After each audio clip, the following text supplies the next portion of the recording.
enough of this. Adults in the U.S. spend an average of 2.4 hours per day tapping, typing, and swiping on their devices. That adds up to over 2,600 daily touches. According to an article in The Guardian, addiction expert Dr. Anna Lemke has stated that our smartphones are making us dopamine junkies, with each swipe, like, and tweet beating our habits. She calls the smartphone a modern-day hypodermic needle. We turn to it for quick hits, seeking attention, validation, and distraction. Another article states that the social media induces chemical change in our brain, damaging our mental capacity over time. With every like and follow, the brain releases the neurotransmitter dopamine, effectively causing the brain to rewire itself to constantly crave social media.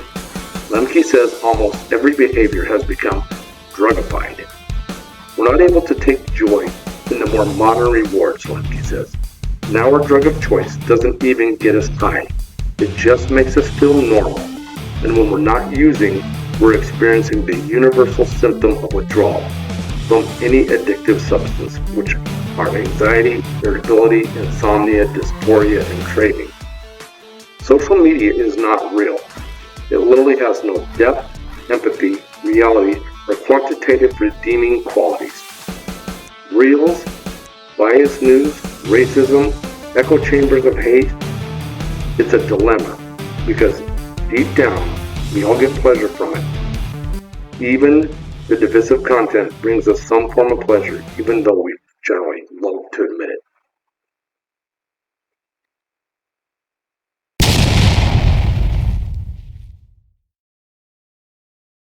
Topic. As I use social media as a platform to boost this show and for other marketing purposes, yet here I am doing a show on social media. In my travels in airports and restaurants and other places, I become aware of zombied people out there looking at their phones like they're just sitting there in groups of people in a restaurant or in an airport or even just walking, and they're literally just looking at their phones. That's all they're doing is staring. They're not communicating with each other. They're not smiling. They're just sitting there and they're flipping, and scrolling and scrolling and scrolling. And it's amazing when you get into the science of social media and our phones and how we're controlled by our devices that we don't even recognize and realize how much time we have spent literally every day looking at our phones. The average person will tap their phones 2,400 times a day.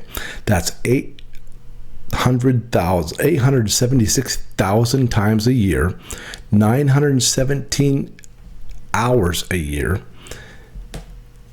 which comes out to 39 days a year that we're sitting there on our phones scrolling through nonsense, like literally just kitty cat reel, puppy dog reel, political reel, stupid nonsense reel, husband and wife reels.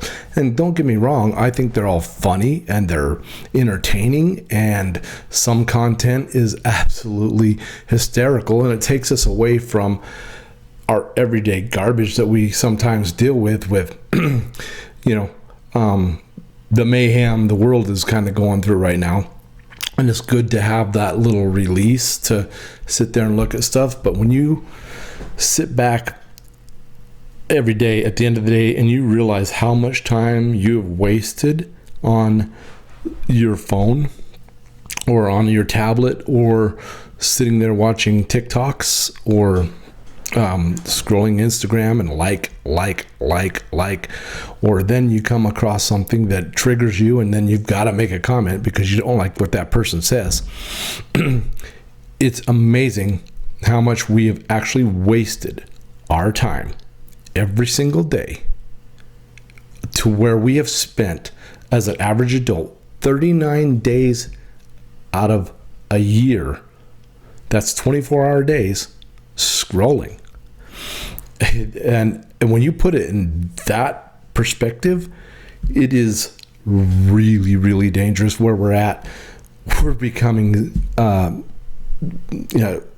zombies, drones for these internet companies. These social media platforms have specifically engineered their algorithms to keep us coming back for more. And how many times have you been scrolling only to get disgusted? And then you put your phone down, and 2 or 3 minutes later, you pick it back up because you're bored.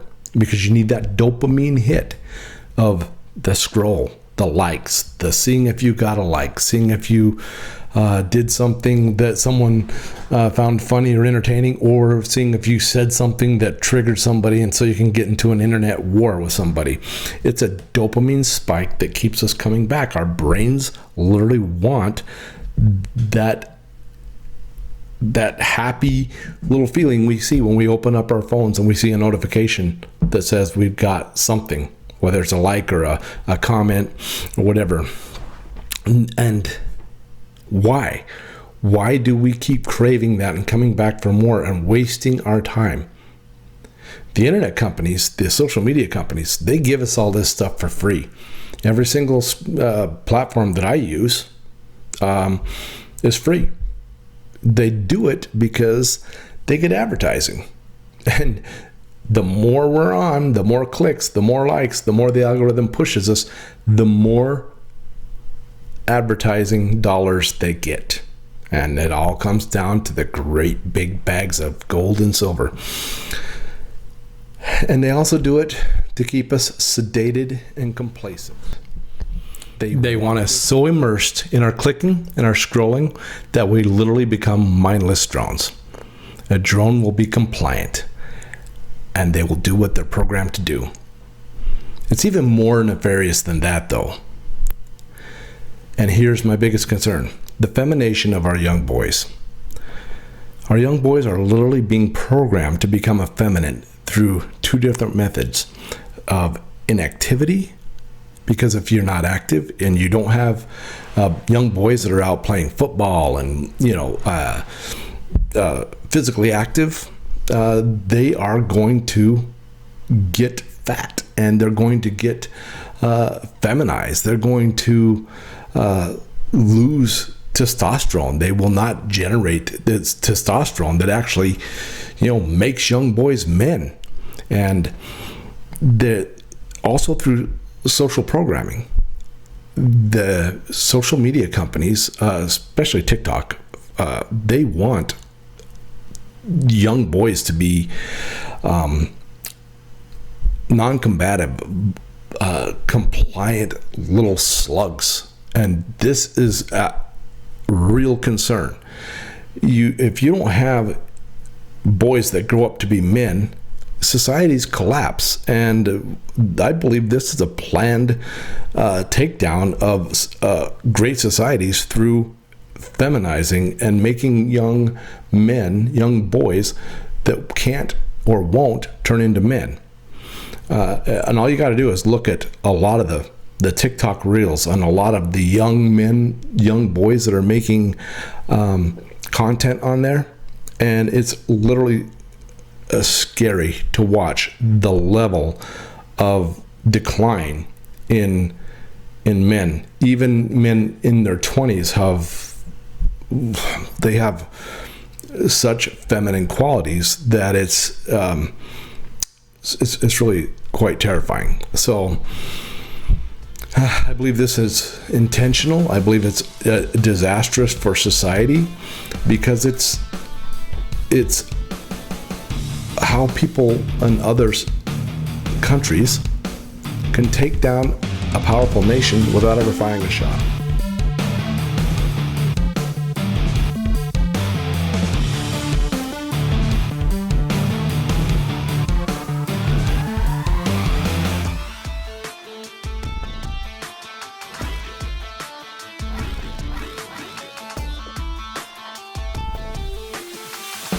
So what is the solution?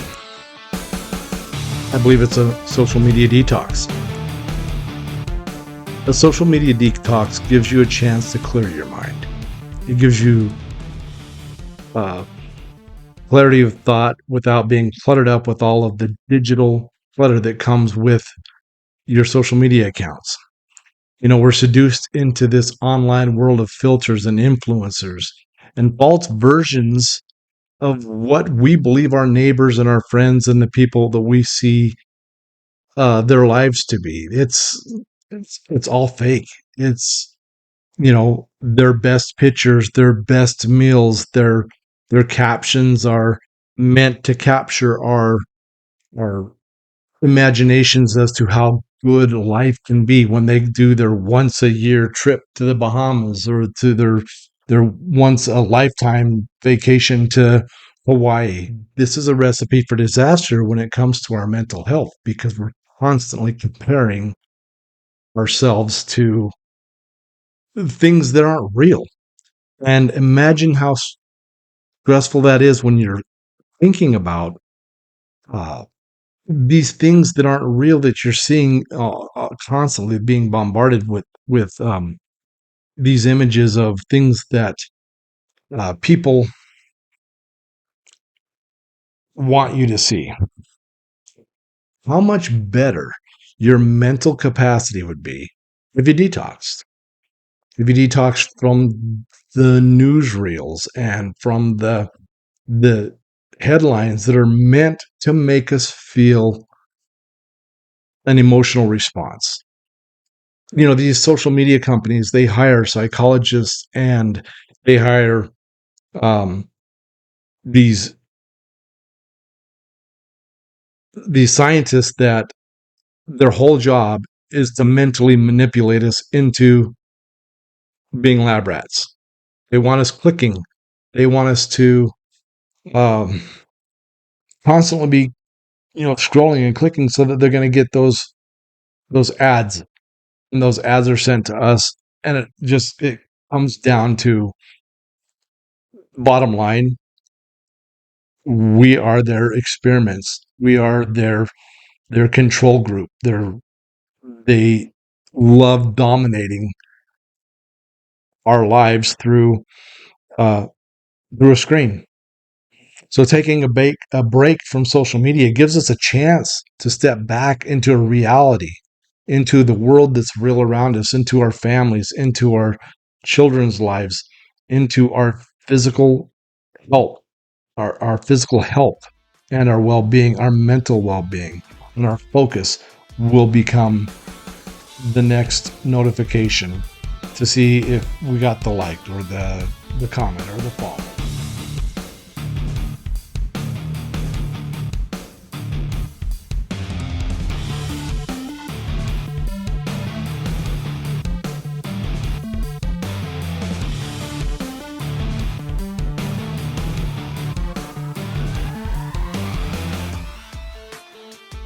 So much like a heroin addict, we find ourselves checking our phones first thing in the morning when we get up. Before we even get out of bed, we're checking our phones. We're picking them up, seeing if we got notifications overnight. Uh, every time we get a notification or a ding on our phone, we're quick to pick them up and check them. And even when we're trying to have some quality time with our families, if something happens with our phones or a ding or something, we constantly stop what we're doing, even right in the middle of a conversation, and we'll open up our socials. So I think detoxing is very crucial. And it's such a relief for so many who have done it. There are so many testimonials on YouTube of people who have actually detoxed from social media and how much better their life is, how much less anxiety they have, how they feel um, not having that pressure, have that social contagion in their life. And that's exactly what it is. It's a disease. So inevitably what happens after a week or so of detoxing is we lose the mental clutter. We're no longer worrying about the headlines or we're worrying about what is happening with politically with ads that are literally targeted to us to by the algorithms, by what we liked or what we followed and stuff. We're not we're not cluttered with that anymore. you're just free of that bondage of the constant back and forths of the engineered hatred that we are, also being put upon or that is being put upon us by these companies. With a detox, we'll find ourselves being more positive, since social media tends to aggravate us and it makes us cynical. So if we're free of it, our mental status is going to be really geared toward positivity because we naturally are supposed to be, and we are positive people. We'll find ourselves comparing ourselves less to our neighbors and to the other people on social media that we believe have it all. And in all honesty, they're just as miserable as uh, the people that they post for. It'll help us to lower our anxiety significantly, and there'll be a sense of freedom. Before you detox, before you start your detox, you should know what you're going to do and how you're going to detox. There are several ways to do it. You can uh, delete your social media accounts totally. Just say cold turkey, and I'm going to delete, and that's it. I'm not going back.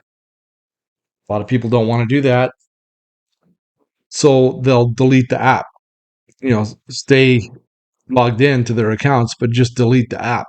Delete the app for 72 hours or 7 days or 30 days, whatever the challenge is that they want to do, to get their goal, and then extend it out after you reach that goal.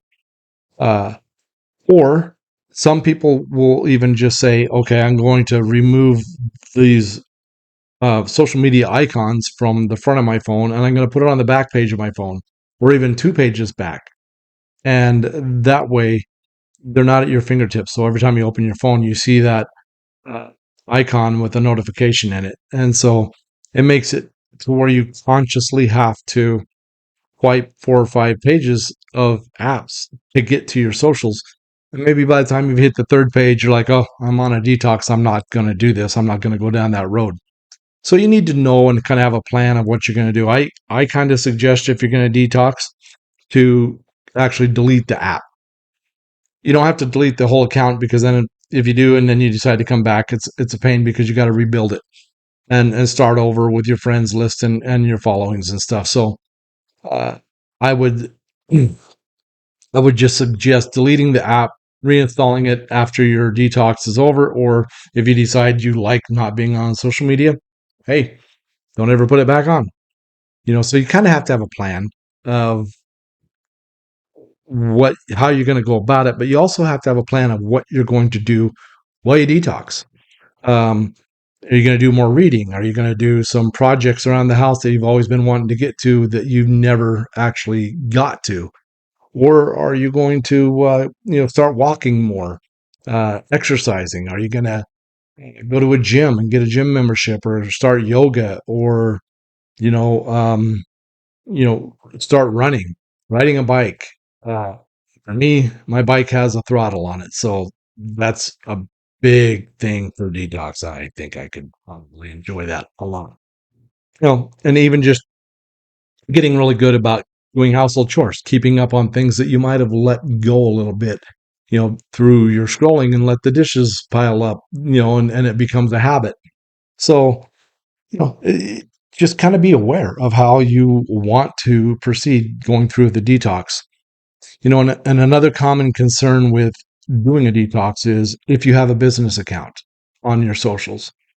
Uh, if you do have a business account, then you need to make a plan of how to manage that account without slipping into the old bad habits of your scrolling and your time consumption, so to speak.